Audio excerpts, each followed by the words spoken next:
Hello বন্ধুরা, তোমরা সবাই কেমন আছো? আশা করি তোমরা সবাই ভালো আছো, আর আমিও খুবই ভালো আছি। তো দেখতেই পাচ্ছ এখানে আমি 3.5 বাটি জল নিয়ে নিয়েছি বেসনটা মাখবো বলে। তো এখানে আমি বেসন দিয়ে দিচ্ছি। তো একটু বেশি করে বেসন মাখি আমি। তো এই দেখো কত বেসন আমি একবারেই মাখছি, কারণ আমার না অল্প অল্প করে মাখতে ভালো লাগে না। তো এখানে দেখো রথের চাকা তৈরি হচ্ছিল। তো এখানে আমার বোন রথের চাকার পাহাড় বানিয়েছে। তো এইখানে দিদি বেসনটা ডলছিল, আর তারপর আমি চলে গেলাম মেশিন ঘোরাতে। দেখতেই পাচ্ছ আমি কত সুন্দরভাবে ঝুরি ভাজাগুলো বানিয়ে নিচ্ছি।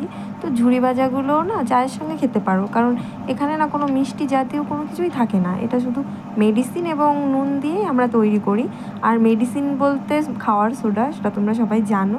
তো ফাইনালি এখানে বোনও মেশিন ঘোরাচ্ছে। ও কম বেশি মেশিন ঘোরায়, কারণ ও সবসময় ঘোরায় না, তো বেশি আমারই ঘোরাতে হয়। তো ও খুব সুন্দর করে ঝুরি ভাজাগুলো বানাচ্ছে, আর দেখতেই পাচ্ছ তোমরা কত সুন্দর করে বানাচ্ছে। যত সুন্দর করে বেসনটা ফাটানো হবে ঝুরি ভাজা ততটাই সুন্দর হবে। আর দিদি খুবই সুন্দর করে